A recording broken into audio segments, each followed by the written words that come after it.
Welcome to Thursday Night Knives. I'm Bob DeMarco. Coming up, the new Sencut Arc Blast, a really sweet little EDC sent to me by Sencut. I like that. I want that trend to continue.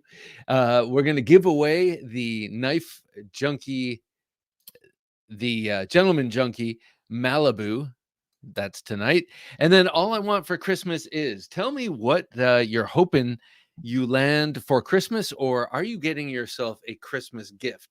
Today, I had to avoid spending just $40, which seems like not much, but it was so unneeded that I had to call myself on it. So unneeded, I felt like if this item were $70 to $100, I might have bought it, which is so weird psychologically. I don't quite understand. But anyway, I did not get a new Victorinox today, but I do have a glaring hole in my Victorinox. I don't even have a collection. I have a couple, and I really need something somewhat in particular, and I can't remember if it's the camper, the hiker, the mountaineer. Fernando Salome, how's it going, sir? Your knife is packaged up and on my floor and will be going out tomorrow. I have the day off tomorrow, and so I will be doing various things. But Fernando won last week, and he won the random knife giveaway last week. So that is going in the mail to him, the off-grid knives rapid fire. Anyway, Fernando, good to have you here, man. Merry Christmas to you, sir, and your family. This old sword, Dave, nice to have you here. Season's greetings, Santa Bob and the TKN and the TNK Christmas show. It's great to have you here. What do you want? I have a feeling it just arrived from Cone's Craft, probably. Top Dog 8762, nice to have you here, sir. Merry Christmas to all, he says, and a very Merry Christmas to you, sir. Have a knife day. Merry Christmas to you. Merry Knife Miss Junkalos, he says. Well, Merry Knifeness to you. This is for you. This is for you, sir, because I know how much you love Bowie's. Oh, and it's for Ketmuk, too, because he actually babysat this beauty and took it out, gave it a time I could never show it. And he still talks about it to this day. Oh, well. Ketmuk, good to have you here. James Moore, Merry Christmas to you, sir. He says, Merry Christmas. Robert Douglas, hi, Bob. He says, well, hello, Robert. Merry Christmas. Blade Ogre, nice to have you here. He says, hello, all. Hello to you. Will B, hey, Bob, Jim, and Junkies. Will B, how you doing, man? Is this in your future? Let me know. Byron Kennedy, is this in your future? Howdy, Bob, Jim, Junkies, and all coming in tonight. Holly jolly holidays. Yeah, holly jolly Christmas, sir. Have a holly jolly. All Christmas bladed toys have already landed. Enough for a while, I think. How long is a while? That's the thing. He's using very unspecific terms. If he said that's enough for 3 weeks, I'd say that seems reasonable. But a while, geez, that sounds ominously long. Or it could be a while, like I'll be back in a while, like 45 minutes to 2 to 3 hours. So who knows? I think with Dave, it might be that latter while. We'll see. Will be. If I were to get an EDC item for Christmas, it would have to be because I bought it. I hear you. I hear you. It's sometimes we have to be kind to ourselves and gift ourselves for Christmas something. But you know what? That actually, I never get myself a Christmas gift. I always get myself a birthday gift because somehow living an extra or another year seems like something you should reward yourself for. Christmas, it's definitely a time to give to other people. So that was part of why I was like, I really don't need to spend this money today. And plus, it wasn't the configuration of tools I was looking for. Anyway, so Robert Douglas says, already got a new guitar I can't afford. Ooh, Robert, do tell. What guitar? Electric, acoustic, and what is the make and model? I don't know much about acoustics, but I'm somewhat fluent in electric. Hero Sticks, nice to have you here, sir. Good evening and Merry Christmas, he says. Well, Merry Christmas to you, sir. I love Christmas. Awesome time of year, of course. And we were decorating the tree, I guess 2 weeks ago. And my younger daughter was not quite satisfied with the level of enthusiasm. My wife was cooking dinner. I was like kind of busy, like kind of cleaning and kind of getting the tree up, and she and her sister were decorating, and she wanted a little bit more holiday enthusiasm, and she kept saying, "I just love this time of year, don't you? Isn't this just a wonderful time of year?" Like she was in a Hallmark movie. I thought it was pretty funny. And once I called her out on her, of course, she had to play it up to the nines. This old sword says, "Because my retirement party is on the horizon." Ah, congratulations, Dave. Or I will say that when it's coming, but retirement in the offing, that's exciting. It's a you know, you're lucky that you have a it's not luck, but it's a good thing that you've set up something that you can do with your time once you stop. A lot of people have trouble figuring out what to do with their time once they retire, and a lot of their identity is wrapped up in their profession. And when they give it up and they have nothing else, uh, you're already this old sword. So when you're done doing whatever it is you do, which I assume is you're accomplished in, you will already have this other thing going, which is great. Northern Knives says, "Well, Northern Knives, great to have you here, sir. Thanks to Northern Knives, we have this amazing Malibu, ProTech Malibu to give away tonight." Here, let me put this in front of the knife cam for all to gawk at. Northern Knife says, "How's it going, all? Hello from near the North Pole." So how's it going up there? Have you bumped in to the big man himself whilst bumming around up there? Craig Vincent, nice to have you here. "Hey, junkie peeps," he says. Well, hello to you, sir. Robert Douglas, Jazz Epiphone 335 Blueberry Burst. Is that like a hollow electric, or what do they call that? Yeah, like a hollow body electric. And is Epiphone. Um, Sounds beautiful. It sounds like it sounds beautiful. Daniel Huff, nice to have you here, Daniel. Howdy, fellow knife junkies. Well, howdy to you, sir. I'm going to take this beautiful knife and set it down. This old sword says 401k stands for 401 knives. That's right. I like how you think, brother. Ground Fog, nice to have you here, Ground Fog. Always a pleasure with the hello and the what I thought was clapter. Robert Douglas says yes. Oh, okay, sweet. And Blueberry Burst. It sounds like it's lovely. And Epiphone. That's like in the Gibson family. King Snake Jake, nice to see you here, King Snake. Wishing you and yours the greatest of holidays, Mr. DeMarco. Well, right back to you, sir. Right back at you. May your blessings be many in the new year as well. Thank you very much, King Snake. Thank you for those kind words.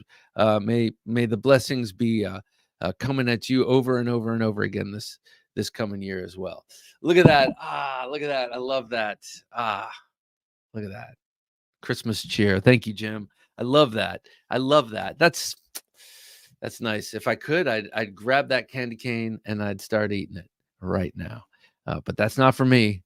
That's for you. Like and subscribe, or you'll be on the naughty list, says the elf. Thank you, man. I appreciate that. All right, I got a whole bunch of knives here. I should probably be showing off. See, that's the thing. This show begins. I start gabbing, and I'm not picking enough knives up to show you. So let me just pick up another random knife before we get to that thing we call the pocket check. So this evening, um, before we rolled cameras here, we had a nice family dinner. My wife made a couple of meatloafs the other night and mashed potatoes. And I don't like mashed potatoes, but I love her mashed potatoes. And we had leftovers tonight, and man, it was so good. And it was all of our last days at work and school, so we all decided to finish watching the last episode of a show we've been watching as a family, and eat our meatloaf in front of the TV. And so I had to have this just in case we're caught off guard. If we're eating dinner normally, we're in the kitchen, and I'm near a whole bunch of knives up there. But sitting where we were sitting, I had to make sure I had something, so I had this with me. This is the what were they calling this? The sow catcher by what were they called? By Odin Knife, I think. Odin Knife. But this thing is so cool. And one thing that I love about this, and it's sort of accidental, but listen. Oh, wait. It's not doing it now. Anyway, usually when you draw it, the blade hits the button snap and it makes this shing sound. So it already looks like a little short sword. So when you draw it and it rings, it's extra emboldening. So I had to have this with us while we were chowing down in front of the tube, having our celebratory meatloaf, just in case we had reason to be surprised, like a sow or any other sort of wild hog came storming through, they'd run up onto this. So yeah, I'm not like, that's not strange, right? I'm not the only one who does stuff like that. Maybe that's not your particular scenario, but there are things where you're like, well, I need to be alert and aware and protective in this situation, so let me go. Yeah, I'm sure it happens. I'm sure I'm not the only one. Jay McConnell, nice to have you. You're all like, yeah, but I have my AK next to me, or my AR, I should say. I got called a commie by a very close friend uh, for my choice. Jay McConnell says, evening and Merry Christmas, Bob, Jim, and Junkies. Well, evening to you, sir. It's great to have you here. Jay, is this gonna be yours? Top Dog 8762 says that thing is awesome. I really like this, and it comes up with a great sheath. One aspect of the sheath I'm not so crazy about is this belt strap is permanently riveted to the sheath. This would be a great one without it, just to tuck in the waistband. You can still do that, but you got this. And I'm not so convinced it's something I need to actually cut off. That looks like it'll cut meatloaf, says Byron Kennedy. No, Byron, I'm a bigger nerd than that. You want to see what I was cutting my meatloaf with? I was cutting it with this jumbo Stockman from Case Knives, because I want that CV blade to patina up nicely. It's doing a pretty nice job so far. But meatloaf was helping. Hot red meat is supposed to be good for building up a patina on 1095 and the like. James Moore says, my only Christmas aspirations is a healthy and happy holiday for my friends and family, including you all. Well, thank you very much, James. That is very much appreciated. Right back at you. Like, the older you get, the more you realize how much health matters. When you're young, you take it for granted if you're healthy. And then you might lose sight of the fact that, or you might be unaware of the fact that as you get older, that becomes more and more fleeting, and you got to do more and more to stave off the great tissue thief of time. Christopher Dilzer, nice to have you here. Merry Christmas, he says. Well, Merry Christmas to you, sir. I hope you're having a good season. I just love the season. This old sword, that's quoting my daughter. This old sword says, took that belt dangler off the Sierra Chef. Nice option for being a tactical chef. Oh, that is a cool knife. That's the new off-grid knives, fixed blade, the Sierra Chef. Reminds me kind of a modern gaucho knife, sort of, in that it looks like a chef's knife, but it's also kind of tactical. And that's pretty much what a gaucho knife is. Wouldn't you say? It looks kind of like a kitchen knife in that the blade widens towards the handle, and it's, the blade itself is the handguard, and then you have a thinner handle.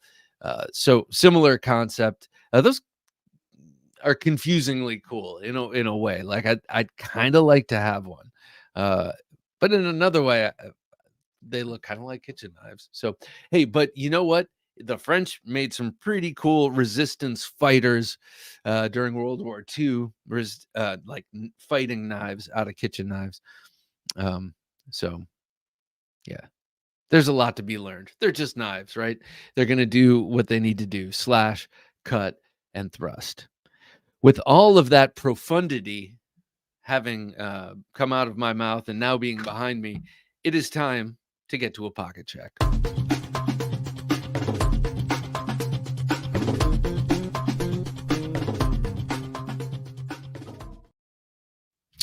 I have not carried this beauty in a while, and, kind of haven't carried it much, but I love this thing. This is the Microtech SOCOM Bravo. I'm a huge fan of the SOCOM Elite. I have one from the year 2012. Yeah, 2012, I believe, and or 2013. I can't remember now. But it has the carbon fiber inserts and the old style Tanto blade, and is aluminum and on ball bearings. It was my first S35 VN knife. It was my first ball bearing knife, and it's amazing. This, as you know, is uh, the one made by Reich Knife. The SOCOM Bravo has always been the sort of high-end custom version of the SOCOM Elite, or custom factory version of the SOCOM Elite, and, they were always kind of exotic looking, but always made in North Carolina or Georgia or wherever they were making them at the time, until, they got Reich Knife. This was the very first time they had ever, uh, farmed out anything, especially to China. And but man, they did make the right choice, because this is a beautiful knife, and they did a great job. I love it. This is one of those microtechs where it's like got an oblique angle to the cutting edge, but still it's so sharp. Such a sharp knife. All right. So next up, in my pocket, and then on the tile floor in the kitchen, tip down, of course, is my hedgehog, QSP hedgehog. Now look at the tip. Yep, I did it. I did it. A DeMarco tip job. Maybe it doesn't look so bad, does it? You can definitely tell it's, I did bend it back, and I was worried because this is M390, and presumably it's pretty hard and therefore kind of brittle. So I was worried the tip would shatter or break off, but it didn't. And then I've been kind of worrying over it on a stone, and I think it's getting better. It will get better once I pull out a better stone. But anyway, this was in my pocket today. I used it for everything. But this was amazing at cutting my day old baguette, which was s- stale, not totally like a rock, but it was pretty stale. And this just slipped right through it with that super thin hollow grind. Now, this is an exclusive with the jigged titanium handle and faux bolster, exclusive from traditionalpocketknives.com. They have this available, but they also have one with the various fat carbon fibers. Very cool. And I was very tempted when it first came out, but I'm just not motivated by carbon fiber. This motivated me. I love this jigged titanium. So I say stick with what motivates me.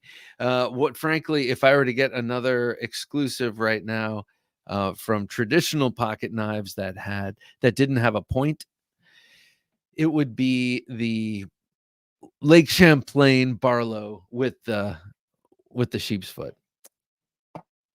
I know you're all on tenterhooks, waiting to find out what it would be. All right, next up in my waistband was the Nova One prototype knife that I love so much. I'm talking with Matt Chase of Hogtooth Knives about the Nova 2. I will be forking over the cash. I don't feel right about any pro bono, not pro bono, but any sort of spec. I don't think I would never ask. And so until I can fork over the cash in probably January, but we're talking about the design and passing back drawings of the Nova 2, which will be same format, same handle, same size, different blade. Most of you know what the blade is. It's a Warncliffe, and it will be it will be a tactical style Warncliffe, if you will, one that you can thrust with ease and feel confident.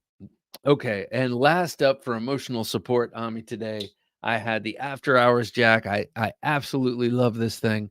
This is the new new Jack Wolf Knives release. This is in the all blacked out titanium and PVD coated S90V. Um, This is the one I would choose. There is one with jig titanium that looks great also. And then some carbon fiber, that's fine.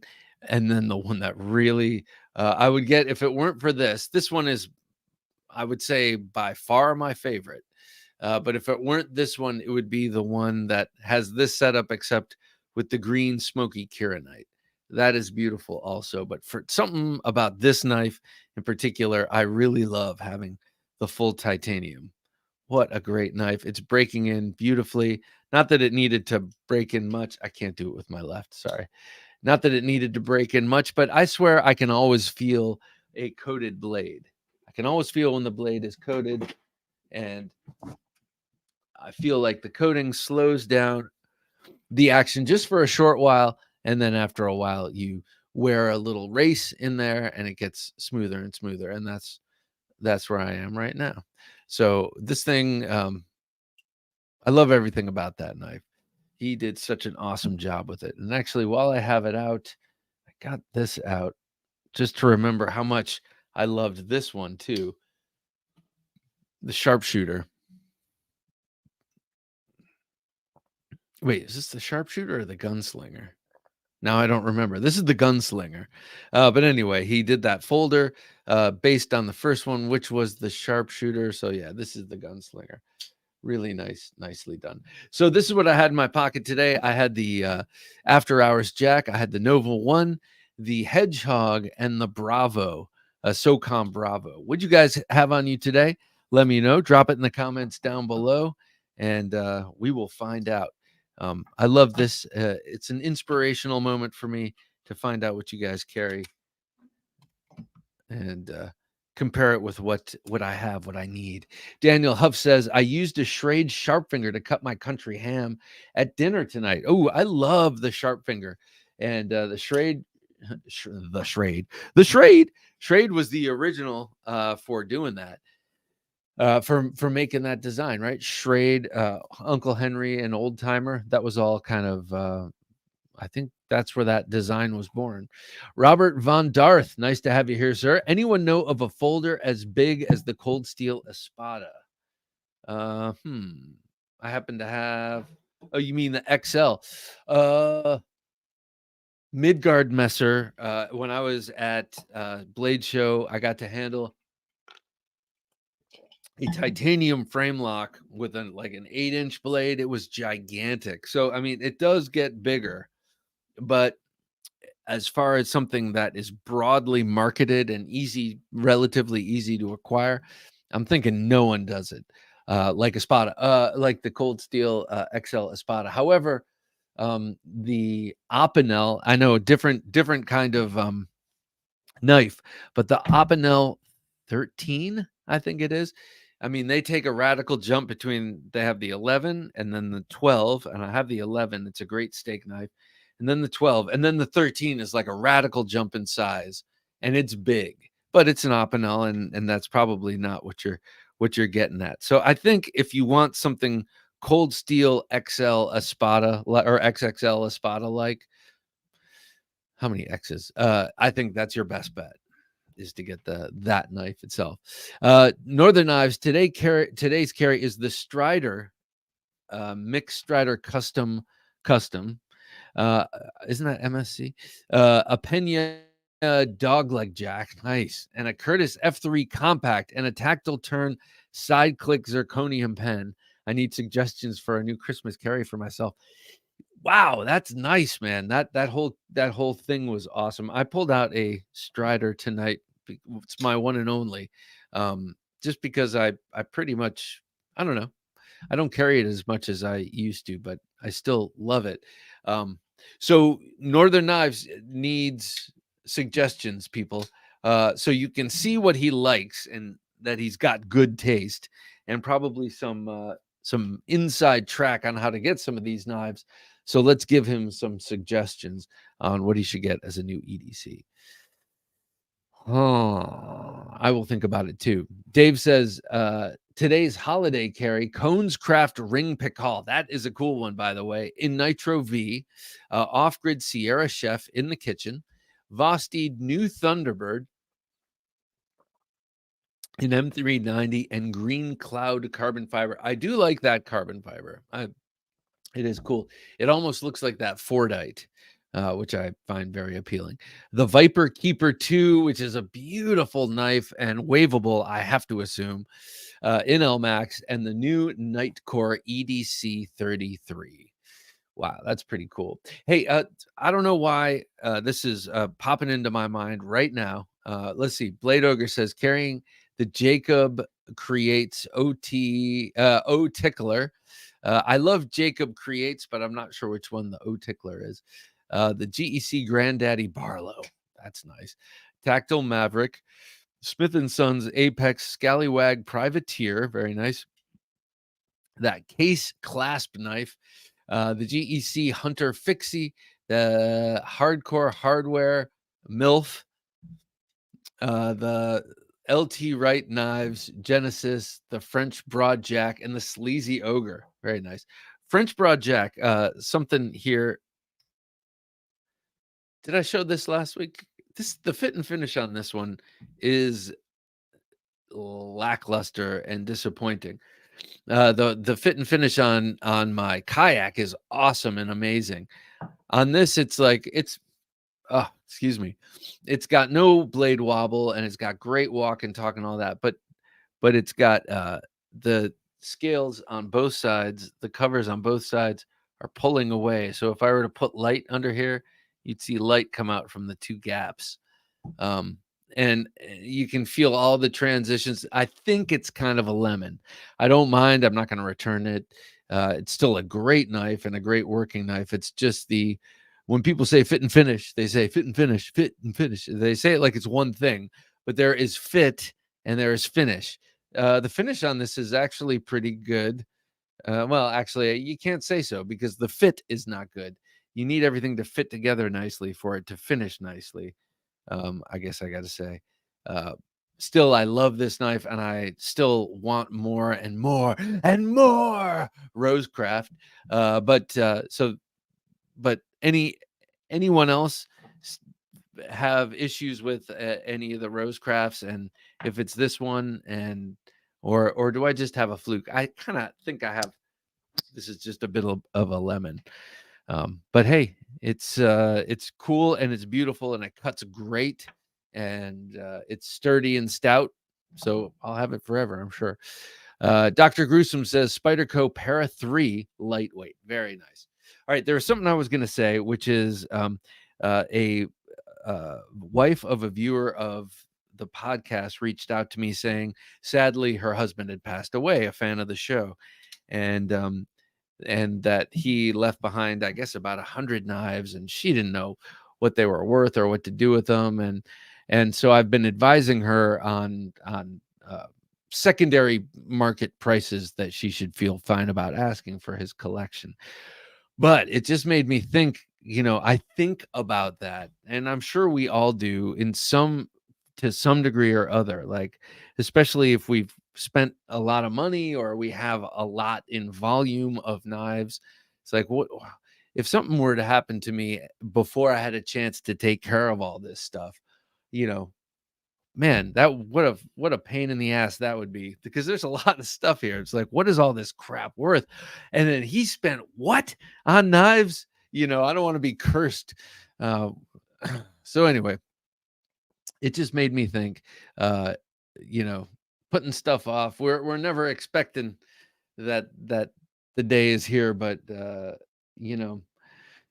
don't know, maybe it's worth jotting down, somewhere what you got and what it's worth and what the people who might have to deal with it all, if you don't have a chance to liquidate before you liquidate, what, help them out a little bit. The Rosecrafts you can get $50 for, but the GECs you can get like $200 for, something like that. Jay McConnell says carrying the Crine TK11 Warney. Nice. And the Swiss Army knife Alox Cadet. All right, you're talking my language, on three fronts here. First of all, Tom Crine, love him, and Warney. I was just talking about how the Nova 2 will be a Warncliffe, and it will be about the size of a Crine, I guess. And then the Swiss Army knife Alox Cadet. I've been really missing my Alox Cadet, and I wish it must be gone. I must have just lost it somewhere. Someone else has been holding that knife for a long time now. It is someone else's, and I am forgotten. But I kind of want one. And like I said, the past 2 days I've been thinking about Swiss Army knives because I have that awesome Pioneer X, and I used to have, in Alox, and I used to have the Cadet. What a great and useful knife that one is. Anyway, do I have any reason to get an Alox Cadet? No, nope. Except that if I got a black one, I just might put it on my keys and see how it wears over time. So yeah, maybe I do need one. Byron Kennedy says Carrie is a Nova 1. Kudos, Bob. Thank you very much. The TS 394. Kudos, Bob and Dave. Oh yes, that is a cool one. The frag pattern. That's a big beast of a knife. And the Rosecraft Riverbend Skinner. That's the one with the white handle, right? Is that the white handled one, or is that the bigger one? In any case, I want one of those Skinners. All right. I like the big curved blades. Will be Grimsmo Norseman, Hinderer XM24 Battlefield Pickup Sponto, Sharp Eye Design Evo Typhoon, Microtech Amphibian. Now that's got me envious. No, that's just got me jealous. I want one as well. Spyderco Manix 2XL, the Axial Shift, the Hogtooth Knife Junkie Nova 1, the Riot XO. That warms the cockles of my heart, guys, when I see that. The Olight Warrior Nano. I've been hearing the Warrior is light of the year. Was it the Warrior 3? And the Open Pro. Very nice. Very nice carry from Wilby every time. Robert Douglas and us make Kershaw Knockout. Funny the stuff I like. I love the Kershaw Knockout. I gave mine to somebody. Like, it wasn't a sale, it was a give. And I thought, oh, I'll do this, and then I'll get the one with the better steel. I don't remember what the better steel at the time was. Maybe it was LMAX, but I never did. Usually Mike Emler's one off Alabama Damascus. Ooh, one of Mike Emler's one off in Alabama. Man, that sounds awesome. Are you saying that it's a knockout with something made by Emler in Alabama Damascus? That's cool. I got an Emler Edge. I don't have. Oh, and I also have a little Emler Kiradashi that he sent me. Robert Von Dar says, not a fan of cold steel business practices, but really like the size difference of the Raja 2. A Warncliffe that size would be great. No kidding. But Robert, what business practices are you talking about? I'm just curious. Or do you just not like their style? Just curious. Will B says, have you been taking notes on the palm of your? Yes, all the time. This says check, and totally different thing says $ Erica. I owe someone at work money for water. Yes, that's right. In my office, we don't get free coffee or water. And maybe you're saying, oh, first world problems, Bob. You might be right. But I work in a creative field, and oftentimes they feel like they can assuage the rage with pizza and coffee, and we get neither. So they just foment the rage.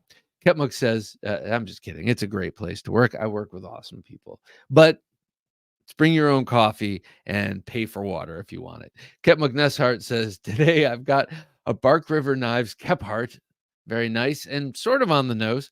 A Giant Mouse Ace Jutland. That's a beautifully designed knife. And the Jack Wolf Knives After Hours Jack. Hey, Ketmuk, which After Hours Jack did you get? I'm curious. Let me know which one. Five Door, nice to see you, Five Door. Hi, Bob, Jim, and Junkies. Family time, so watching later. Wise. Always take time for the family. Carried Ferrum Forge Aluris, then Project X, and the QSP Hedgehog. Oh, before you go, Five Door, look at what I did to my QSP Hedgehog, which I was carrying today. I gave it the old Bob DeMarco treatment. Dropped it on the floor. At least I got my foot out of the way. Used my Filipino footwork. Look at that. Look at that tip. Oh, And that's like fixed. That's like repaired. That's as bent as I'm bent back as I'm gonna make it. Like I was thinking all sorts of things like, oh, I'll get the other one and I'll swap blades. And I was like, but then it'll just be 154 cm. Oh, how pathetic with that titanium. And I was like, what are you just shut up? And then I stopped thinking about it. And then started thinking about something random in a different category. Okay, Ryan Vest. Nice to see you here, Ryan. I think I might be getting the Satin Rex 45 Manix 2 from GP Knives. Rex 45 is so it's I've only ever experienced it here on the Mystic, and I love it. I love it because I've used this a lot. Because I've been carrying it a ton, and it holds an incredible edge, and I really like how it's starting to patina naturally. I tried to force the patina. I didn't like it. It felt forced. So I polished it off, and now it's sort of coming back on its own. I love this, but the Rex 45, that sounds like a great steal. And the Manix is such a great knife. It sounds like a match made in heaven.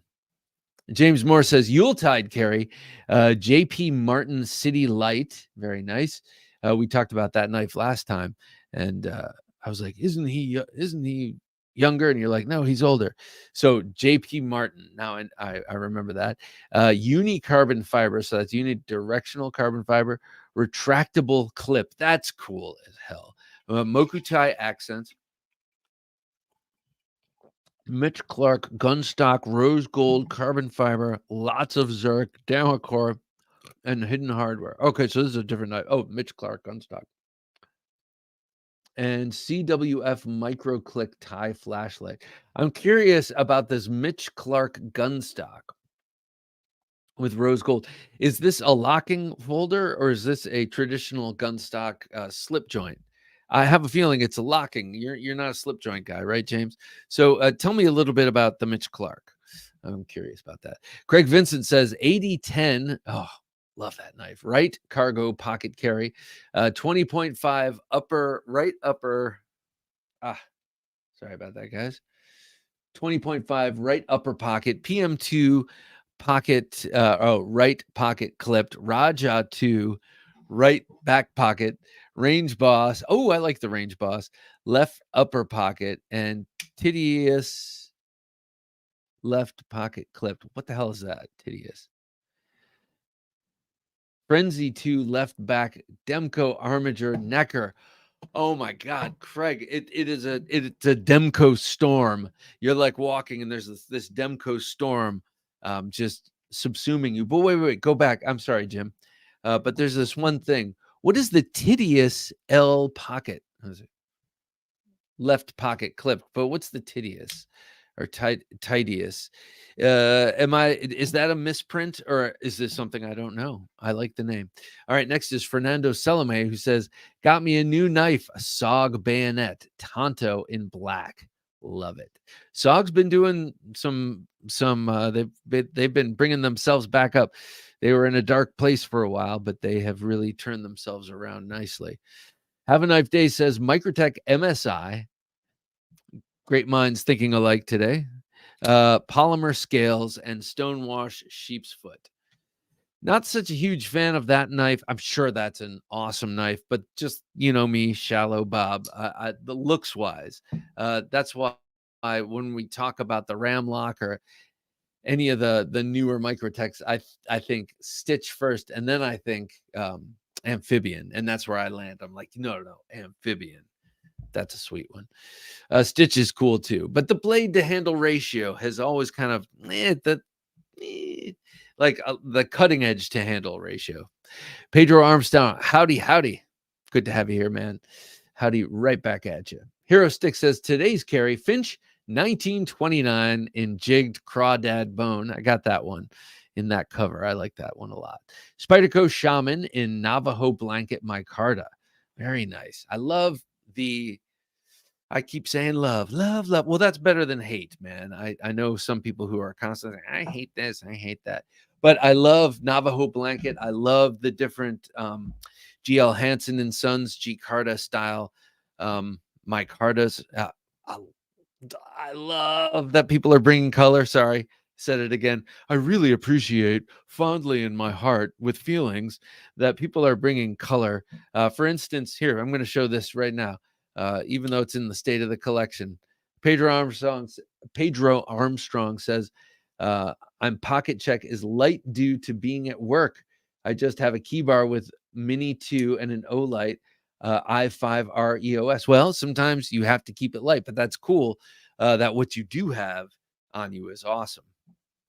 Rocking my green fat carbon M4 PM2. That sounds nice. I love M4. So I was talking about color and how happy I am about all the color in the knife industry. I was showing off the scales on this knife. Well, look at what Sencut sent me. This is called the Arc Blast. Funny name, the Arc Blast, and it's an aluminum handled, just really nicely anodized. I love that electric blue color. That's 9CR18 MOV, super thin hollow grind. Look at that nice swedged leaf-shaped blade. Point is lower than the pivot, so a very useful point for all those kind of utility cuts that we do a lot of. But then you still have this nice belly here, and then just supreme action, supreme Sencut, Civivi Wii button lock action. Really happy about this. The Arc Blast, weird name, comes in red and black, like red anodized handle, black blade. It comes in black anodized handle, black blade, and then silver. So you can have your kind of usual choices, but they just sent me this out of the blue. Really didn't mean that, but they really did send it to me out of the blue, and it's blue, which is just a fantastic coincidence. Sent it to me, and I was thrilled. And so this is getting a very positive review, not because they just sent me a really, really cool free knife, but because the knife is really, really cool. So check out the choil, and if you get this, don't put your finger there unless you are perhaps an 8 or 9-year-old girl. Otherwise, you will cut your finger. It's deceptively large. It looks kind of like a finger choil, and I guess you could get away with it if you were really desperate to get a little bit closer. But it's big for a sharpening choil, but it's excellent for a sharpening choil. Let me try and get it to focus. Come on, you SOB. Well, you can see here, you'll have a lot of room to sharpen. There, finally. Thank you. Very nice knife. Really like this thing. So I'll do a close-up of that and compare it to a couple of other button locks that I have. But I do love the color. Anyone else? Who else is carrying anything colorful? This old sword says, wife says I collect too much shit, and we have had a discussion about where it will go when I do, probably down to Virginia. You take it, Bob. Okay, I'll handle it. That's hilarious. I thought you were going to say take it with me to Valhalla when I saw the V, but Virginia, close enough. Miguel Meyertinez, nice to have you here, Miguel. Cut my thumb with my 8010. Now have to use voice to text. That's funny, man. Yeah, you got to be careful with that. Do you have the 8010 with the hollow grind? Miguel says, waiting for the aluminum scales for the 8010. Nice. What's that? Goat? What are they called? Not American goat. What are they called? The scale makers that we all know and love. Nathan Esquivel, nice to see you here, Nathan. Cold steel for me today. Oh, a man after my own heart. Drop point double safe hunter with a Christmas theme lanyard. Marauder Bowie, very nice, with full serrations. XL Tonto Voyager, full serration. I had that in my pocket until I swapped it out for this. I did. I had that in my pocket until I was like, no, I feel like a recurve. A great knife with the full serrations. And my Olight baton for candy cane theme. Very nice. Nathan, a fine carry, sir.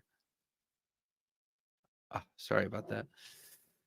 Praska Bruce, nice to have you here, Praska. Love the Smoky Mountain Rough Rider Mule Bowie.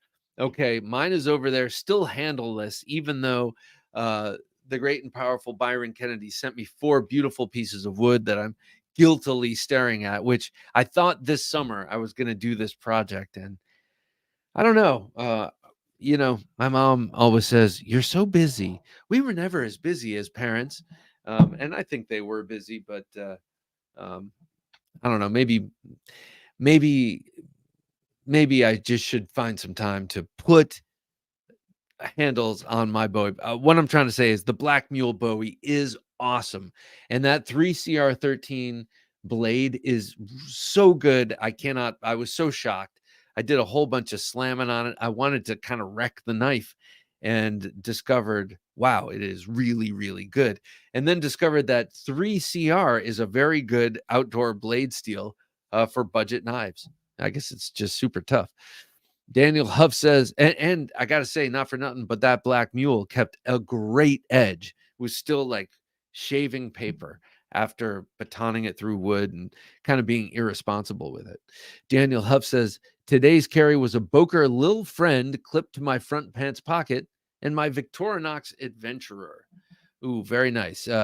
What's the Little Friend? Is that one of their little fixed blade knives like the Barlow? Craig Vincent says, Bob, every day is a gift. That is for sure. 10 years ago, I survived the type of heart attack that they call the Widowmaker. Oh, God. I believe I only got a second chance so I can live on to become, a knife junkie. Craig. That is something I think about all the time. I mean, I don't know. I don't know when the thoughts of mortality pick up for most people. For me, it was in art school because, got to have something to paint about, but they subsided for a while. Now in my 50s, they come back to me. I'm like, hey, I'm that age now, so I thank God, Craig, thank God you survived. And 10 years, that means that means you're doing something right. So glad you're still here with us, sir. Robert Douglas says, no, Mike made this. Oh, okay. Okay, we're talking about Emler. No, Mike made this fixie he would never make again. Great for outdoors. That's awesome. So you have a one-off from Mike Emler. That's pretty sweet. Kep McNussart says, I've got the Purple Haze after hour. Ooh. Oh, well, that is the most coveted fat carbon is the Purple Haze. Sorry. You didn't need to hear that right in the mic. Robert Douglas says, gotta head out. Best wishes to all. Robert, have a wonderful night, sir. Let me salute you with the coolest knife close by. Oh, look at this. What do you know? Hey, Robert. Merry Christmas, sir, and a Happy New Year to you. I guess I'll see you before New Year's, but not before Christmas. So have a great one. Good night. The Predator Hunter. That really did brighten up the year. Hedgehog down. The tip is so acute too. Was so acute. Dang. He says, I might just change the whole front. I just might just change the whole front. I have a grinder. I mean, it's not a 2x72, but I have a grinder. I could change the front, but I don't know, man. I don't know if I would jack up the heat treat or any of that, so I might just live with it. Jay McConnell says the Swiss Army knife Bantam might be worth a look for the keychain. Slimmer, lighter, and cheaper than a Cadet while maintaining most of the same functionality, minus the nail file. Yes, I'm with you on that. The only thing is do they make the Bantam with something that would that's anodized that would wear nicely on the keychain? The only reason to put it on the keychain is because I'm superficial and I want to wear it down and make it look like it's been carried and used for years. Just like when I put my little Kershaw aluminum handle Launch 9 automatic knife, it was like 4 or 5 months and it looked like an aluminum knife that I just put in my pocket for 12 years in a row and just because it was next to the keys. So yeah, it's more of a long-term stonewashing than a real need for the knife. God, I'm shameful, but I feel like you're all kind of a therapy group for me. And after all, it's junkies in the name. So James Moore says no slip joints here, with an exclamation. No slip joints here, Bob. Mitch Clark from South Africa is already very popular, but his reputation continues to grow. Amazing quality and attention to detail. Front flipper liner lock. Mine is 3.4 inches. Okay. Very nice in that perfect range. Okay, Mitch Clark. I'll have to see. Okay. I could already know him. I could already be following him on Instagram for all I know.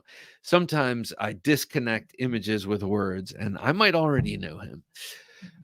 Craig Vincent says, in the pocket of mine, I carried the cold steel carve replacement that I ordered at 5:08 this morning when I bought a G10 Espada XL.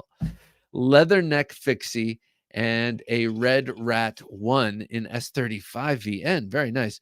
Thus ends 2023. Craig, wait, hang on. Cold steel carve. What is that? Oh, is that the one with the replaceable blades? Is that what you carve replacement? What is the carve? Craig, you must live close to the cold steel, all night cold steel store, which I wish we had here in Virginia, but we don't. Rob says, I'm sorry, Robert. Robert Von Darth says, I don't want to assume you're a Rob, because Rob, people used to mistake me for a Rob. Hey, you Rob? And I'm like, no, I'm not Rob. Rob sails a boat. I'm Bob. So Robert Von Darth says, I'm taking my swords to Valhalla with me. Yeah, just put them all on the raft. All of them on the raft. Or no, not, my daughters should take whatever they want, put the rest on the raft with me. And then when I'm far enough away, and then they all melt. So no one can ever use them. And they go to the bottom of the sea. Except for one. And one really great hero in the future, who's just bound to like save humanity, finds that one sword of mine. We'll make it this one here and saves the world with that. But all the other ones have melted into nothing. I love you all, but that's how the story has to go. Miguel Meyertinez says, yes, original goat. Thank you. Original goat. So I want a Hogue Deca with original goat scales, and luckily the Hogue Deca is just small enough that I can ignore it, and I have been for years. So I'm going to continue to do that. But I love what the Hogue Deca Warncliffe with the original goat scales looks like. That is just fantastic. Eugene Krabs, good to have you here, Eugene. I've never had a full serrated knife. Any suggestions for a good first one? Yes, I do. This one right here is a good one. Here. Well, Eugene, I mean, I'm assuming you're willing to go cold steel, because if not, then it's got to be Spyderco, and both are good. But if you're gonna go Spyderco, I guess I'd say go as classic as you can and find yourself a police model, serrated police model. I love the Spyderco serration pattern. I mean, it's kind of the standard pattern, but the way they do it with really high and low peaks. And if you don't want to go this large, if you don't want to go this, and by the way, you can get this. This is a signature series Vaquero here. You can get it just a plain one. These are out of print, but they still make the regular ones serrated. And the Talwar you can get, they've re-released it. Great knife, 6-inch blade. This is a 5.5-inch blade. These are both great. But Eugene, if you don't, it's right over there. But if you don't want to go so big, and you don't want to get a Spyderco Police, which is a 4.25-inch blade, that's still a big knife. You could get a Warncliffe, a fully serrated Warncliffe Delica, for instance, or a fully serrated Warncliffe Andela or Endura at this point, but I really recommend those. I have a fully serrated Delica. It's small, 3 inches, but man alive, with those serrations, uh, you get incredible cutting power out of that small blade. So there's a myriad, and I would say if you want if you like the big knives, definitely get a cold steel, and the choice is yours. The Voyagers, most of them come fully serrated. You can get the Tanto fully serrated. You can get the Vaquero fully serrated. I think the clip point is very hard to find serrated. You're only going to find it secondary market right now. And then the drop point, they never made a serrated version of that. So, but there are plenty of fully serrated cold steels that are awesome. They have a really nice pattern too. Instead of a peak and 2 small teeth, this has 5 small teeth and then 1 big scoop.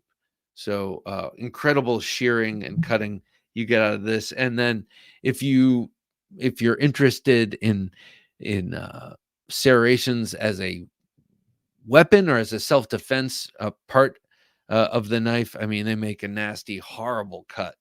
So you'll make the person rethink their life of crime if you cut them with one of those. That's for sure. Daniel Huff says, "Little friend is a neck knife, but I customized it with a clip." I love that. I love that. Got to make it all fit your system. It's the Jeet Kune Do of knife carry. Hero Stick says, "I saw that Super Steel Steve is doing a limited run fixed blade design with NAF sale. Also looks amazing." Oh, cool. Is it one of his I can certainly vouch for his kitchen knives. I use the paring knife and the chef's knife every day, and they are incredible.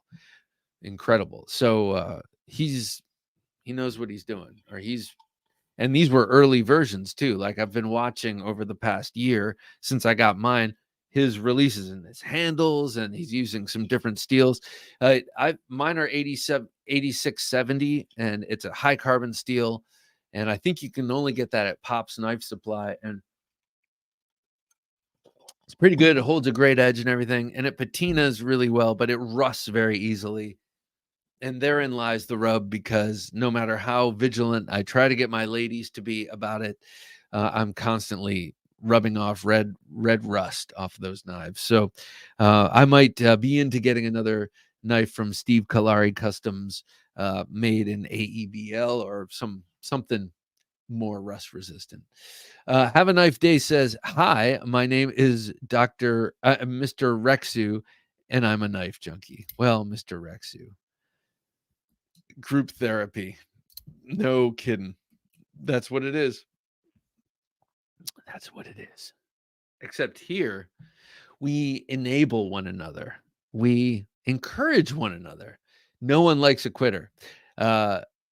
Of knives, that is. Robert Von Dar says, "Regarding therapy group, my wife says I have too many swords." What?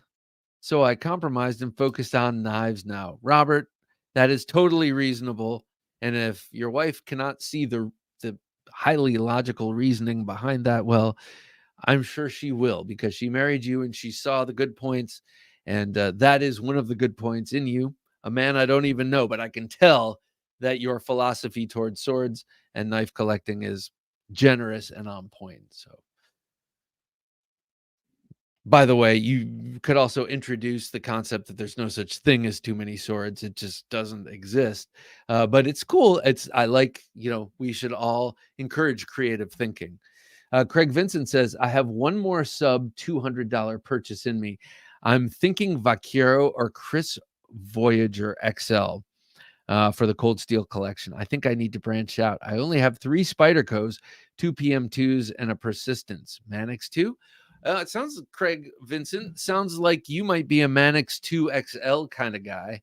The Mannix 2 XL is awesome. It's like a folding barong. I love that knife. Wish I never got rid of mine, but alack, I did. And the Persistence is great.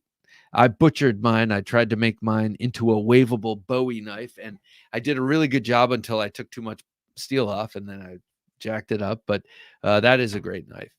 Hero Stick says Knife Joy has a killer little native in a bright green that looks too good. You can never not need a few more Spydercos in your life. Interesting you should say that. Yeah, I feel yes, yes, yes. And I know they have a lot of really cool models coming out too, and there's just too many. Great Southern Trend Kill. Nice to have you here, Great Southern Trend Kill. Do you own any crazy blade like a Sika or Chakram, something like that? No. The Sika is that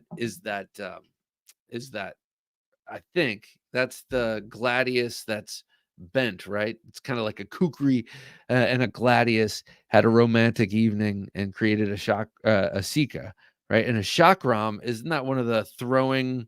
Um, is that one of the? I think the Chakram's a throwing. Well, I have some crazy. Not really, not really. I have some exotic stuff. I love the stuff from the Philippines. So I have some stuff from the Philippines back here. That is from Saudi Arabia, and then Philippines and America. And then I have one from Oman, and I have one from um, I have Azerbaijan. I have some from other countries, but nothing like super exotic the way you're describing, like the Sika, where it's so not quite. But I have a good amount of stuff, and man, my collecting days are not over, especially for um, traditional stuff and exotic stuff. Ethnographic weapons, I will never stop collecting. I'm lucky in that my parents love to travel. That's how they've spent their money. That's how they've indulged themselves over the years. So wherever they go, they get me a knife, which is great because they've totally enabled me. But also I like the history part of it, and that's how I have like the knuckle knife, the this and this. This is World War II, uh, and then this is World War II. And I got a lot of cool stuff from my brother who likes the historical stuff. So yeah, Jay McConnell, gotta bounce, fellas. Have a great holiday. All and keep it sharp. Jay McConnell, thank you so much. Have a very Merry Christmas, sir, and a Happy New Year. And we will talk to you soon. It's always a pleasure. Oh, wait. Jay, we got to see who wins this. Let's do this. Have a Knife Day says I purchased 3 Microtechs since November. Yowza. All right, we're gonna do this. It's time to roll the magic wheel. Christopher Dilzer says, I think I'm gonna buy an M-Tech dagger to do some destructive testing. I'm betting the cheap steel will bend rather than snap. Probably might do both. All right, it's time for the December Gentleman Junkie knife giveaway of this 20 CV reverse Tonto bladed Malibu, a beautiful ProTech Malibu given to the channel by Northern Knives to honor the Gentleman Junkies. So thank you very much. Let's read off those names, shall we? Thank you, Gentlemen Junkies. 5-door, 9198 David, Ben Belkin, Byron Kennedy, Caleb Townsend, Cam Michael, Colin Maison Pierre, Dante, Edwin Callow, Francis Villers, Gavin Kalitis, Gavin Kalitis, Grim Reaper, Jay McConnell, Jesse Tellis, Jock's Knife, JVF, Martin Gamboa, Mr. VC256, Never Enough Knives 007, Scott Nelson, Sean Curry, Shane Miller, Tom Kim, Will Boyer, and Northern Knives. All right, who's going to win this? I'm guessing Northern Knives would have us respin if they come up and win this one. But Jim, let's bring this up just in case Jay stuck in to see if he won this one. And let's roll.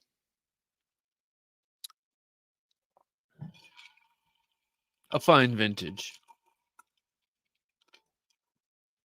In 3, 2, and 1. Here we go. Here we go. I see it spinning. Where will it stop? Uh,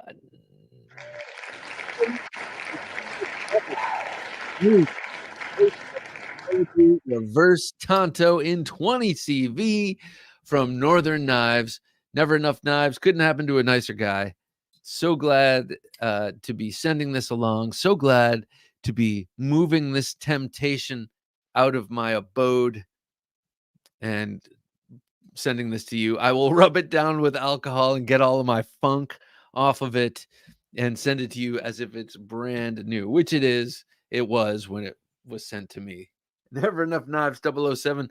Thank you for your support, and one and all, to all patrons, whether you're gentleman junkies, traditional junkies, or tactical junkies. Thank you so much. It's greatly, greatly appreciated.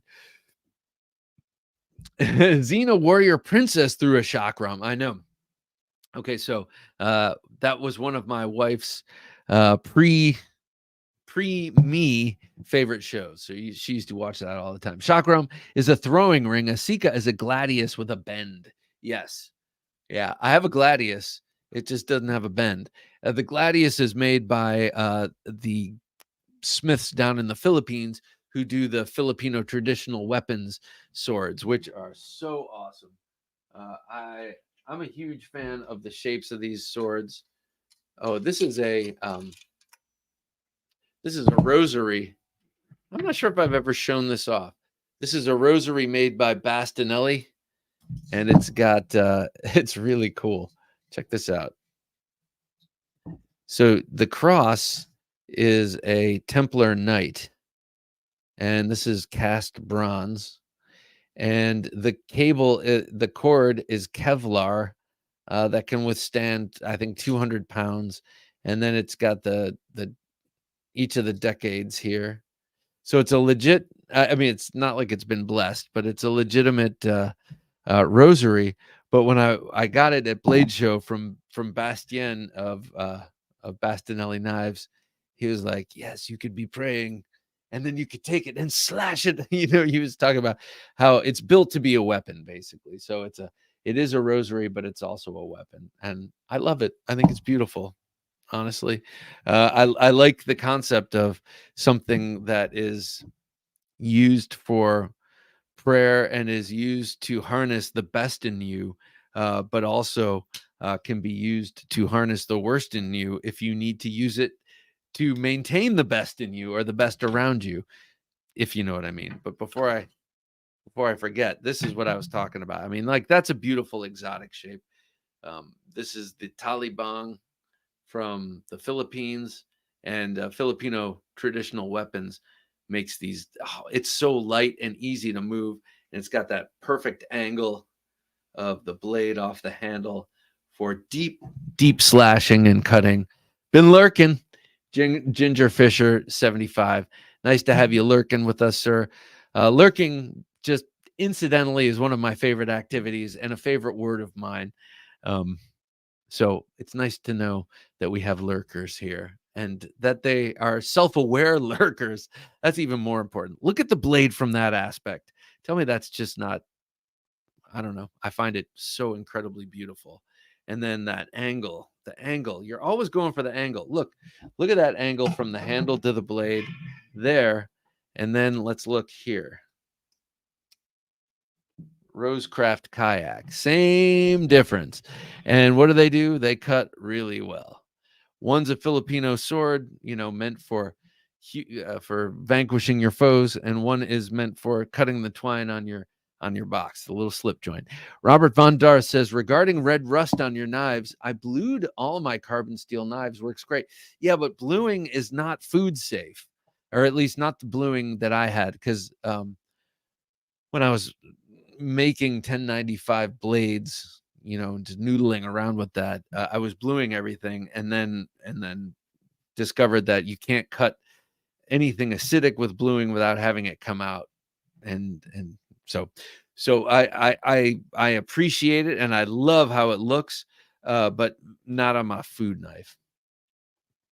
But I did do a patina, but the patina is not stopping the red rust. It's not like doing what a patina should. And it's not a steel I'm altogether familiar with, though I'm growing familiar with it. I use those knives daily. Have a Knife Day says, have you ever watched Romper Room when you were a kid. Yeah, sure. With the lady who like, I see Jimmy and I see Johnny. The lady would look through her magic mirror and read names. Reminds me of how you read. Nice. And I see Have a Knife Day with his Bowie knives. Aw, Have a Knife Day. So nice. So nice to see you cherishing your Bowies. Yeah, I remember that. That's funny. It's kind of cool getting older, I gotta say, and having context. Boy, that's one that's one way of looking at it. Like the older you get, the more context you have. I remember all sorts of crazy news stories from the I mean, I guess it goes back to the mid 90s, late 90s. I can remember news like names that were in the news and stuff. Like that's the kind of stuff that I should flush out and somehow it's still there.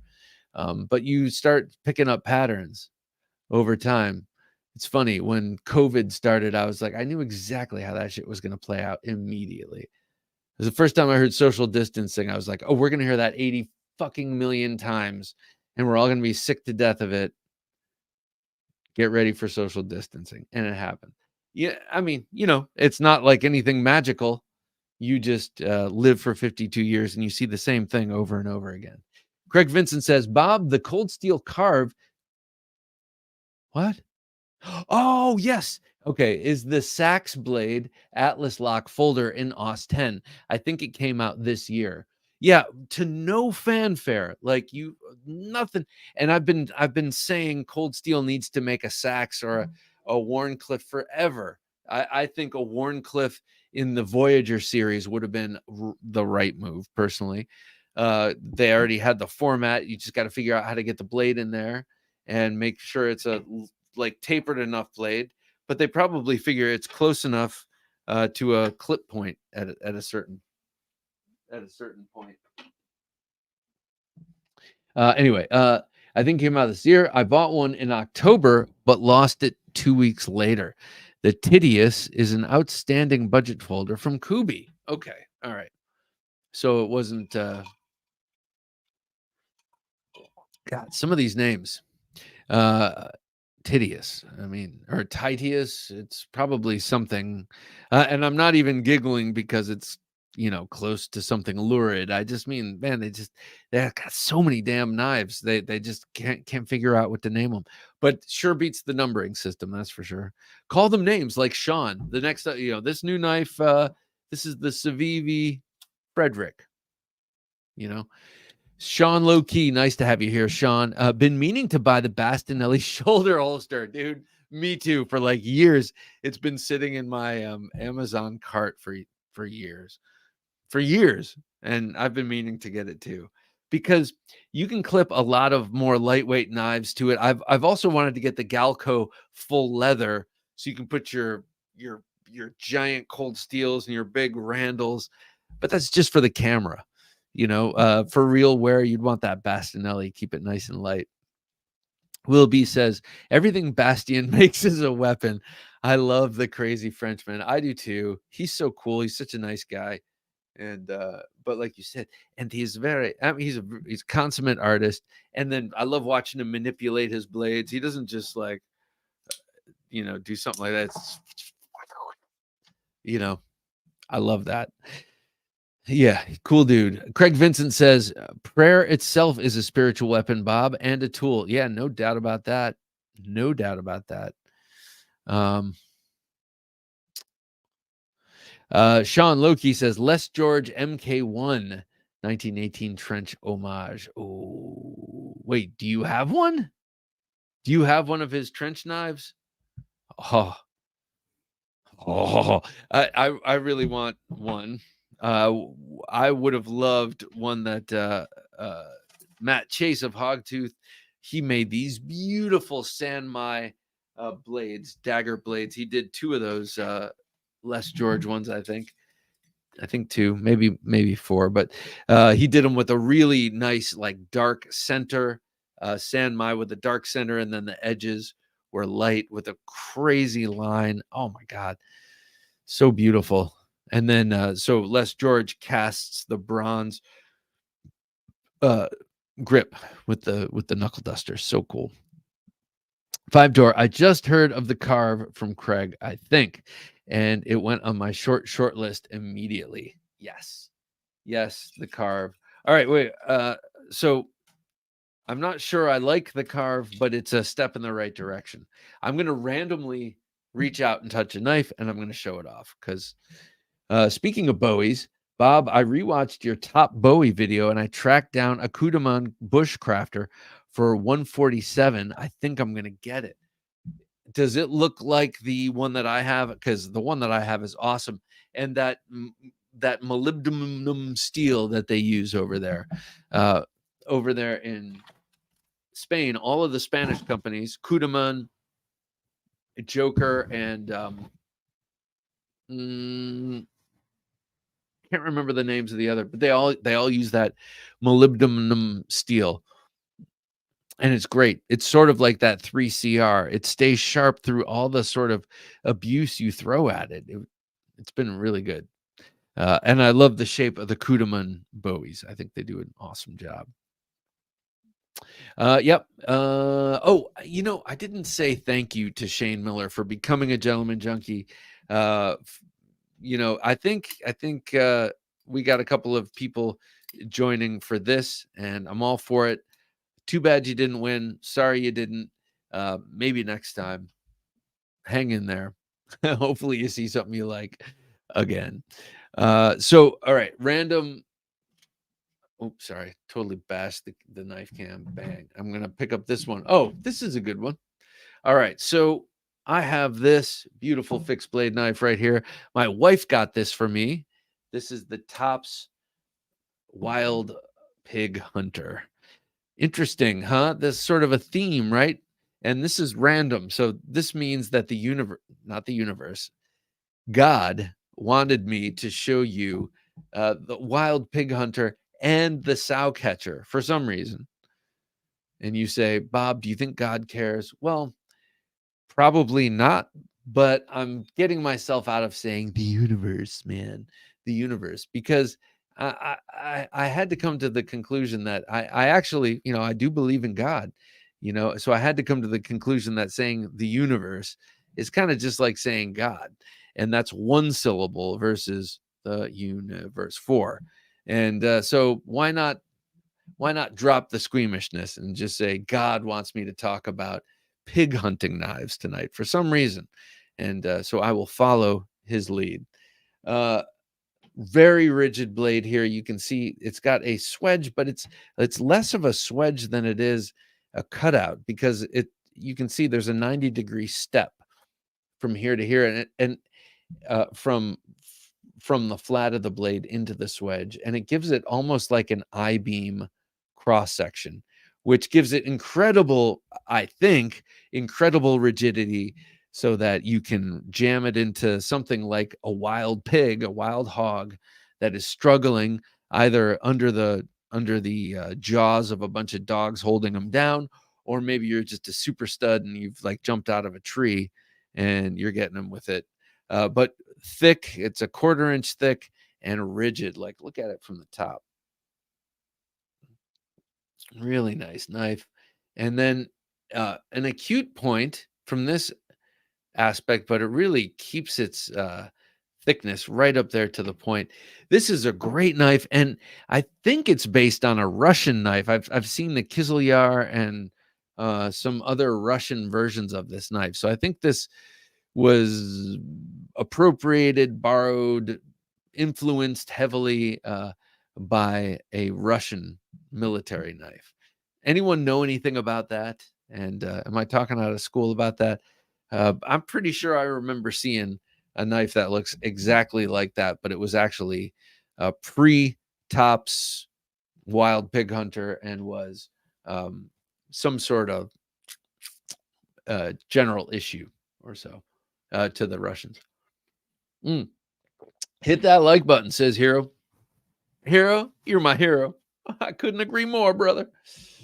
Speaking of cool knives, and I got this recently, and I know I've been showing it off a lot, but I'm going to show it again because It's brand new, it's on sale, or not on sale, it's brand new and it's for sale and totally reasonable in terms of price. And if you like Bowie knives and you like something dramatic, this one looks like a caiman, looks like a crocodile. Um, you should definitely check this one out. You can actually, well, this is turning into a sales pitch because we do have an affiliate link with Off Grid, but that's not really why I'm bringing this up. I recently cashed an affiliate check from Off Grid for $6, and man, I went out and I got myself a Budweiser for $6. So my point is, I'm not pushing this to get any money. I'm pushing this because look at it. This thing is awesome and carries good people. So if you like really sweet Bowie knives, designed in California, made in Taiwan from one of his amazing factories that he gets his knives OEM'd from. I know that this is not Best Tech. He has some made by Best Tech, and a bunch are now being made in Taiwan, which basically equals quality. All the Taiwan knife manufacturers are on point, and this knife is so sweet. Comes in this coyote with the gray, coyote tan with the gray blade. It comes in a black G10 with a black wash blade. It's beautiful. And then it comes in a stone wash with the black handle, which is the highest contrast. So if you want to pull it out, you want someone to really be, visually shocked, use that one because it shows off the contrast. Sean says, always wanted Topps Wild Pig Blade Ops exclusive in black. Yes, very cool. The one thing I don't like about that, or no, I shouldn't say that I don't like about that, because Topps does great Kydex, but they also do great leather. And the black one comes in Kydex. This one comes in leather. If they made the black one with black leather, that would be a serious temptation. But as it stands, I already have this one. And there are other Topps I want desperately. No, just kidding. Byron Kennedy says, Bob, Jim Junkie's got to cut out early tonight. Please, everyone, have a great holiday week. Thanks and bye. Byron Kennedy, thank you so much, man. Merry Christmas and a Happy New Year. Have a wonderful week with your family and friends. Enjoy and be healthy. See you soon. Robert Von Dosh says, gotta go, tribe. It's late in the People's Socialist Republic of Seattle. Bob, I caught your Jeet Kune Do comment. Keep using no way as my friend. And no way as way, my friend. Yes, sir. You too, Robert. And you take care over there on the left coast. Craig Vincent says, I've been looking at Joker for a small to medium fixie. Don't know much about them. What should I start with? I don't know. I'll just start by saying I don't know, but Joker and Kudaman and the other one that I just can't remember right off the bat. It's driving me nuts, but it'll come to me. All seem to have very similar quality. Joker has a lot of very cool stag. I'm not sure if you're a stag guy, but if you like that traditional look, I might go with something with stag. In terms of like models, I can't give you that. I don't know. All I can say for sure is that I was very close to pulling the trigger on. This is a cool one. Joker has a very cool series. They have a couple of them, different sizes. Some of them are straight and some of them are recurved. But hunting daggers that are like, well, one of them is kind of similar to this in blade shape. And then one of them is more Arkansas toothpick like, more like a triangle. But Joker, yeah, and then you can get them with the stag handles. They just look so cool. I'm just a little squeamish about buying anything with a stag crown handle unless I can hold it, because I don't really want to get something that's just so big that it's uncomfortable in the hand. But yeah, Joker, I would go with stag. I would look at something in stag because it's cool. Pete Davidson, nice to have you here, Pete. Good day, junkies. Carried my Spyderco Police Fancy Lad.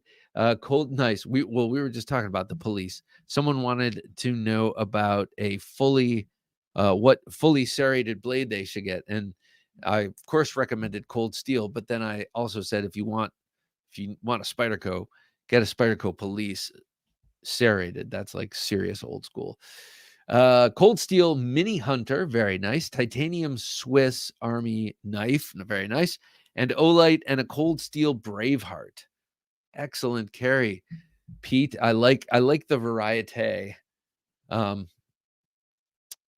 Swiss Army knife, titanium. Do you still have the scale tools, i.e., the pocket, the toothpick and the tweezers? That's the one thing I don't like about the ALOX models, even though I love the ALOX models. I miss those tools. Pete Davidson says it's summer here, and the crack sack and back sweat is ruining my high carbon steel. Well, don't they have something like surfboard wax kind of stuff that you can put on your blades? That sucks, dude. What can I say? Just don't keep your blade in your back crack or in your ball sack or whatever you said. Yeah, that does kind of suck. As a matter of fact, I learned that lesson the very first time carrying the felony stop from Tops, which is a great little fixed blade, double-edged pistol grip dagger, but it's $10.95 and the whole thing's coated except for the edge, and I sweat profusely, and I had it in my waistband summer, and I sweat, and like I didn't use it all day for a couple of days, and then I pulled it out at one point and the whole edge was rusted. I was like, whoa. So I learned to keep oil on the edge even on those days. Have a Knife Day says, I heard the same thing about the Russian and the Pig Hunter too. Oh, yeah. Well, I've seen the Russian knife. And I don't think it's a scandal or anything, but it just seems to be a proven design for thrusting. Pete Davidson says that Tops knife is modeled after a Russian military knife and is a collaboration between Tops and Kizlyar. Well, there you go. Pete, I just mentioned them and I had seen that knife and I didn't know it was a collaboration. That's cool. Fernando says, I have the Pig Hunter and also have a couple of military Russian. This is awesome. The military Russian version. Very cool. Yeah, it's an effing sweet knife. So if anyone is not knowing what we're talking about, it's this. Pete Davidson, Pendleton Mini Hunter. Yeah, great in the finger bang grip. I love that term. If I start using it, I'll credit you for a while and then I'll forget. But I won't start using it because I try to keep this a family show. But I love that. The finger bang grip. Craig Vincent says, who makes the Pig Hunter? This one is Tops. And then the Sow Catcher. This is by Odin Knife. Or Odin Wolf, not Knife. Odin Wolf. Odin Wolf. And you can find it on Amazon. And I said it like a German, but it's actually a Chinese company. Odin Wolf makes a very cool knife, I got to say. And I've seen other people bang on these things, and they seem to be very damn sturdy. I own a few Kizlyar knives, says Pete, and all of them are fantastic. Kizlyar. So they as you might expect in the U.S., they have not gotten a tremendous amount of press. You don't see too much about Kizlyar. I know they've done a lot of advertising in Blade magazine and stuff like that, but you very rarely see them represented on YouTube. Craig Vincent, no matter how you cut it, balls and blades don't mix. Huh. You can say that again. Look at this one. I know I show this one off a lot, but man, I love it. This is the Razorback from Dirk Pinkerton. I know we all know Dirk Pinkerton from his myriad designs for companies like Concept and Kaiser and Beyond EDC and others, but he also is a master of grinding. I mean, he's not he's not an ABS master smith, but he is a master at the grinder and stock reduction. And this is an incredibly symmetrical hollow ground curved blade, double-edged. And it was inspired by the Hells Bells Bowie, by the late great Bill Bagwell, but also by some of the curved Middle Eastern double-edged knives, and of course, I see that more. But what a great knife this is. I got this about a year ago, if I'm not mistaken. It was right after Christmas, either last year or the year before. And yeah, I love it.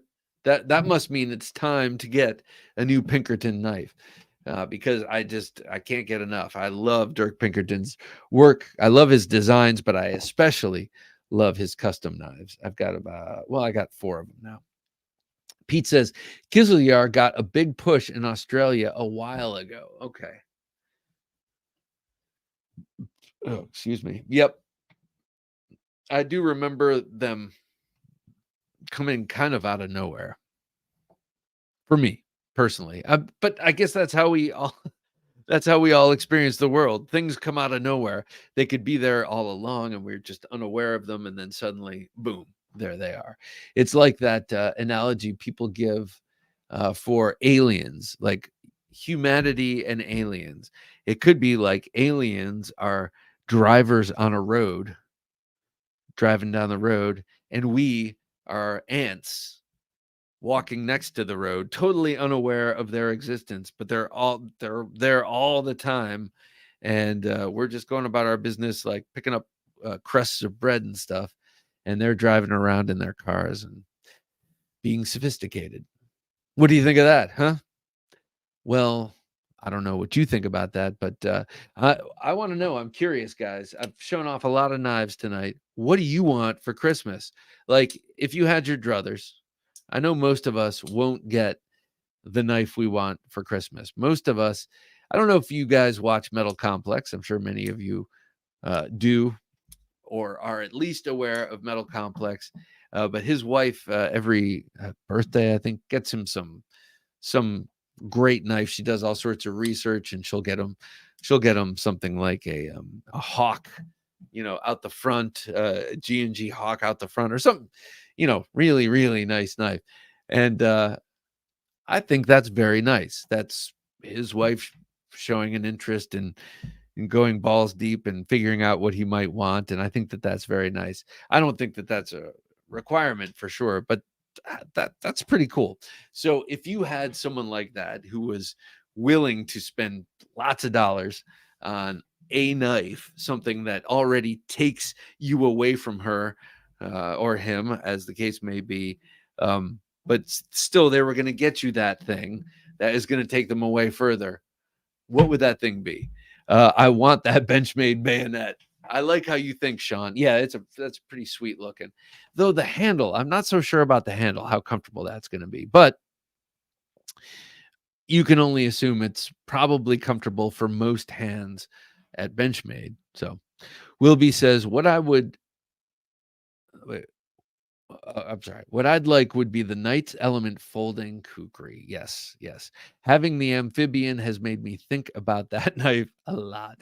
Oh, Will. Okay, so I have that knife, and so that's going to make me think of the amphibian. What about the are you an Emerson guy, Will? I mean, you never seem to mention Emerson, but what about the Commander? You might be a Commander guy if you like the amphibian. But yeah, that Elements Night Kukri, you can still get that. You can find that. I'm pretty sure. I think. Fernando Salome says, I want a couple of big melons for Christmas. Don't we all, sir? But, not too much that I can't, that I have to wear a bra. Okay. I'm just kidding. Pete Davidson says, all I want for Christmas is peace in the Middle East, a cure for cancer, and a ham Sammy. All right. Well, I'm all for the ham Sammy. Cure for cancer, we would have if they wanted us to have it. And the same thing with peace in the Middle East. So I'd say count on the ham sandwich. Oh, that was incredibly cynical. I don't mean it to be. This is Christmas. It's Christmas time. And so we should all have our optimistic hats on and hope that 2024 is a great year, and hope that the election is not an absolute disaster. We can all hope for that. that is something to hope for. If I were to get any knife right now, for Christmas, and Santa were to come down the tree, I have a couple of things that I would like. I would love that new V44 buoy by Work Tough Gear. That thing is incredibly cool looking. I would also love a Microtech amphibian for sure. People keep mentioning it, and man, every time I see it, it's as if that knife was designed right for me. I would also love a GEC 14, like the one they just came out with that I missed, with the sheep's foot blade. That would be pretty sweet. I got others, of course. I mean, we all have long lists, of course, but that would be an especially cool one. As you know, I've been on a little bender with the case knives and the slip joints lately. So that's where my mind is mostly. Will B says, I haven't tried out an Emerson yet. I'm not a huge fan of the chisel ground knives. And yes, the kukri is still available. Knives ship free. And at least one other website still have them. Keep an eye out. Hey, Will. Just from your pocket check tonight, I can say that you're a man of fine taste, and you're also a man who's not too squeamish about spending some money for a great knife. I think you should just pull the trigger on the kukri, and I'll tell you why. It's because they've already gone away once and come back, but you never know when something like that is going to go away. It's a 4 1/4 inch blade. That's not a hugely popular size. It's a kukri. A lot of people whine and complain about sharpening recurves. So it's not necessarily a given that that knife will always be there for you to purchase. So don't make the Blackow mistake. I made that mistake with the wee Blackow. I should have gotten that knife when I had the chance, but I don't have the chance, and it's gone, daddy, gone. And it's only going to be like just pure chance or some angel reaching out to me saying, I have a Blackow for you, Bob. Would you like to buy it? For me to ever get that knife. So don't make my mistake. Just get the damn knife. It'll be there. It won't always be there. You cannot count on it always being there. You can probably count on the Emerson being there at least for longer. And by the way, the chisel is so sharp, it's unreal. It's really unreal. If you do a lot of straight cutting through cardboard, it might take you to a minute to adjust to get you to track straight. But really, if you're getting an Emerson, you're not getting it to cut cardboard. You're getting it because it's a cool tactical knife. And let me just tell you, chisel edged. It's not chisel ground, it's V ground, but it's got a chisel edge. It's so sharp. It's unreal. So give it a chance. Just give chisel a chance, I tell you. But first, buy the damn kukri. Okay, Blade Ogre. For my Christmas, going to Smith & Son store in person and buying a fixed blade there. Thinking about the bolo knife is called the Delta, but pretty sure it was called the Ogre years ago. No shit. So Smith & Sons, I didn't know that they had a store. I need to know more about Smith & Sons, I think. I like anything in Sons or anything in family. I think that's cool. Daniel Huff, I've been dropping not so subtle hints that I want the After Hours by Jack Wolf. Oh, Daniel. Oh, Daniel. I hope your wife is perceptive. Of course she is. She's way more perceptive.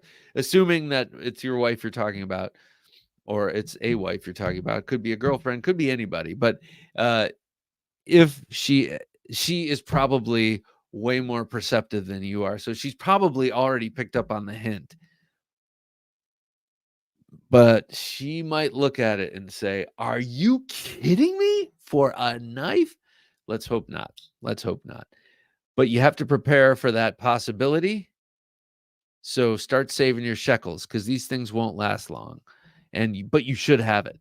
If there's any Jack Wolf knife that you should have, it's probably this. Besides any of the slip joints, because you got to have one of the slip joints. But this knife is. Let's hope the subtlety worked, and let's hope that your wife gets you a Jack Wolf knives. After Hours Jack, which one have you said? Yeah, you know, I really love green synthetics. Like, I don't know, the ones that are smoky. What are you talking about, man? Oh, nothing. I mean, I'm just saying, I like smoky green synthetics of all sorts, whether they're, in jackets or on a car or maybe on a knife blade handle, like the Jack Wolf Knives After Hour Jack, you know, you know. Craig Vincent says, I acquired in some way or another around 300 knives in my first year. Yes. I got a lot of cold steels along with some notable budget blades, but I feel like I don't have any real premium knives. Okay, Craig, you've put yourself in the perfect position because getting here has been guilt-free. You've probably been gifted a few, but 300 knives in your first year, a lot of them cold steel, so that you've spent a lot on a bunch of little knives. Now it's time to cull through them. This is how I got all my expensive knives at the start, when I first started getting expensive knives. And to me, $200 and up is an expensive knife. So you start selling some of those, man, and start trading up. Start trading up. You could now take five knives that you spent, $80 on and sell them all for $50. And, you'd have a nice little sum there. And then you could start getting some of these premium knives. You're in a good spot, Craig. You're in a good spot. You got the leverage, Craig. Use the leverage. Will B says, all right, Bob, I have to sell some stuff first, but then the kukri. What are you selling? Will, I might know someone who's buying. Blade Ogre says, yeah, they are not the most known brand for sure, but not far from me in Louisiana. Very cool. Okay, I love that. It's like Baron Sons in Alabama. They need to kind of, I think they need to up their game a little bit, but they're already making knives here at scale, quantity. So if they can, I don't know, up their game a little bit, they could be doing OEM work. Lots of people want to do stuff here. So it's exciting when you find out that people are manufacturing knives here, not just smaller outfits, but bigger ones too. Craig Vincent, Bob says, faux shizzle, get the chisel. That's right, baby. But oh, Craig, you're about as old as I am, aren't you? Yeah, because for shizzle, that's, you know. Pete Davidson says, on the topic of chisel grinds, have you ever tried a Besh wedge? No, Pete, I haven't. They offend me. They offend my eye. I conceptually, if you don't know what a Besh wedge is, look it up. But it's as if you take the tip of a knife. Here, let's see. It's like you take the tip of a knife, like this one, for instance. But then when you turn it, you see that it's not a tip at all. It's actually three-dimensional here. So you're not pushing a point in, you're pushing a plane, a sharpened edge in, so that the tip comes to a sharpened edge. They really tried to make that. They really tried to make fetch happen. The Besh wedge, I mean, it was on a lot of knives. Boker used it on some daggers. Blackhawk used it on a dagger. It was used in a bunch of places, I feel, in the early 2000s and late 90s, but it was just too effing ugly and weird and negated the tip to some extent in terms of other things, unless you're just trying to plunge it through something into someone. But even if you're trying to get through something like body armor or Kevlar, it's still not as easy, I would imagine, as a point. Even though it's a sharpened wedge, it's a sharpened plane, still feels like a point would be easier to get through something tough. But I don't know. I've never tried to stab someone through Kevlar. Blade Ogre says, Hurricane Laura took out Smith & Son's first shop. They are now inside the Louisiana Power Equipment store. Sells Bad Boys mowers. Oh, wow. That's rough, man. Hurricanes. Pete Davidson says, I bought a Boker Besh wedge years ago that was sharp as all get out, but was awkward for my left-handedness. Interesting. Yeah, it also seems like a Besh wedge would, oh man, it seems like the wound would be pretty awful too. Have a Knife Day says, I have one of those Revolutionary War era style clay pipes. Wife and the wife and the Veterans Administration strictly forbid me from filling it with tobacco. So I just got this. This is a corncob pipe because I cheaped out in the moment of truth. But I went to the place where I buy cigars and I was like, my dad used to smoke a pipe. And I like that you can light it up, take a few puffs, put it down, and you can walk away from it, and you don't feel as bad as doing that with a cigar. Besh reminds me of broken scissors, says Sean. That's pretty good, man. Yeah, I could see that. But I need to go get a real briar pipe. But this time, I used to have one a long time ago, but it was straight. And I couldn't quite see in the bowl. So I think I like this curve, and I'm going to get, I don't know. I just decided I'd get a corn cob just to see if I wanted to smoke pipe tobacco. I like it. I got some nice blends from my local tobacconist. And then you can point at people. So, yeah. Wilby says, I'm not sure what I'm going to sell yet. I have some decisions to make. Yeah, it's hard. The worst thing is finally making that decision, finally cutting the emotional ties with a knife, putting it up for sale, and then no one responding. It's like, I guess you're mine now. That's kind of the attitude I've taken. It's like, well, now I'm never selling you, you son of a bitch. Get back here. I love you. I'm sorry. I didn't mean it. I just thought you might be happier somewhere else with someone who'd carry you more than I do. Come here, you crazy guy. Yeah. So that's happened a bunch of times. I need to do the NAF sale, or I need to do LTK's site, or one of those. But yeah, I just don't know. My father makes a fine cigar. Really? He makes a fine cigar. That's pretty cool.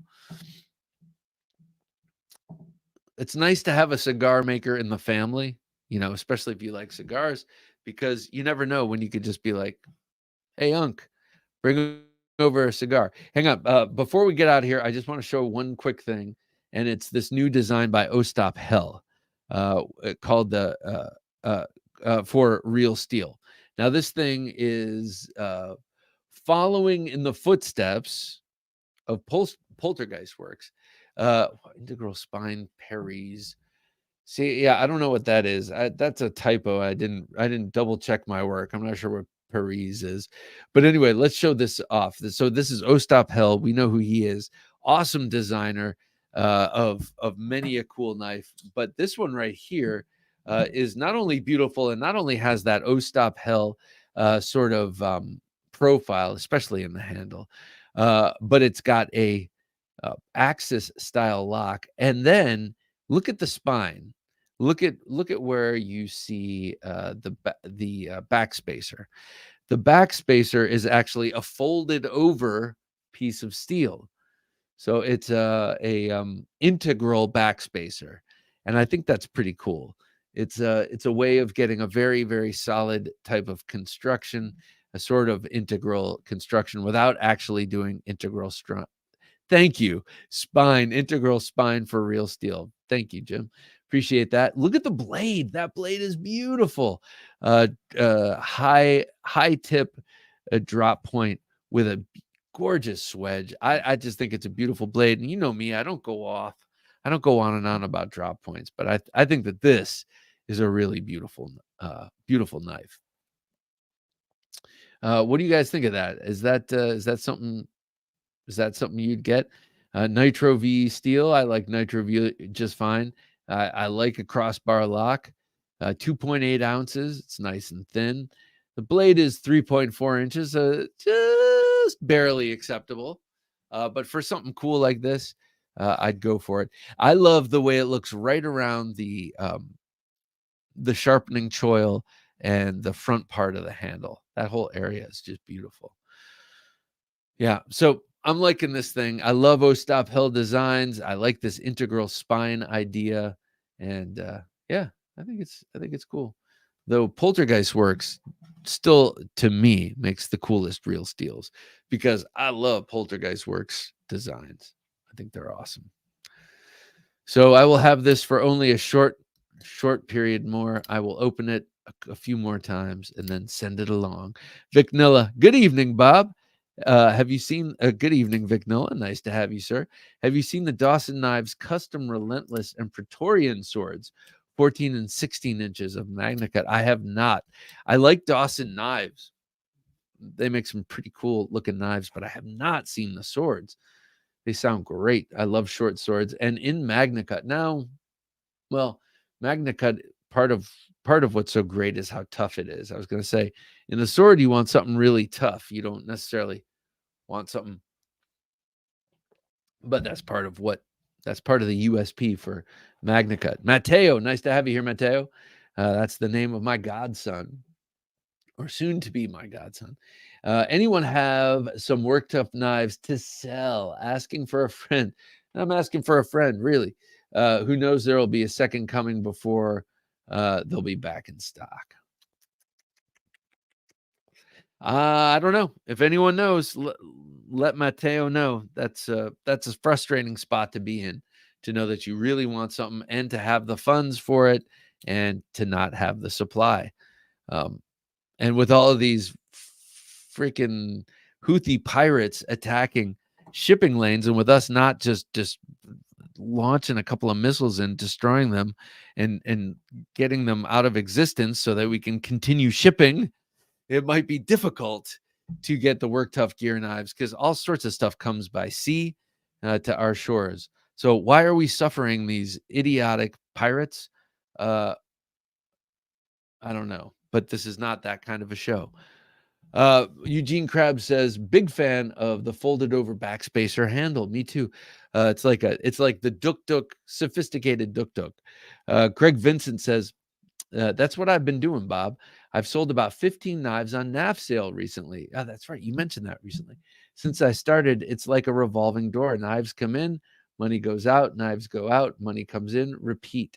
So NAF sale. All right. I'm going to have to check out NAF sale. Craig, you've convinced me. That's a very good endorsement. Pete Davidson says Dawson makes some awesome swords back in the 90s. Oh, wow. I didn't know they'd been around that long. I got to get to know Dawson a little bit more. And I have to get to know you a little bit more. I think that wraps it for me this fine evening. Gonna cut out of here a few minutes early, take care of some business. I really want to thank you for joining me tonight, and thank you for coming along with this with Northern Knives for this giveaway. So happy to be able to give such a sweet knife away on this channel. Thank you so much. And join us on Sunday for Kevin Burgess of Burgess Forge. What a great guy. He makes some incredible Bowie knives. He's a former he's a champion from Forged and Fire and just an incredible forger and a guy that I met not too long ago. So join us for that. And then, of course, Wednesday, not this Wednesday, but the next Wednesday for the midweek supplemental. All right, guys. Thank you, one and all. Have a Merry Christmas, Happy New Year, Happy Hanukkah, or whatever else you celebrate this time of year to bring yourself close to your family and friends. I love you all very much, as does Jim. And for Jim, working his magic behind the switcher, I'm Bob DeMarco saying, until next time, don't take dull for an answer.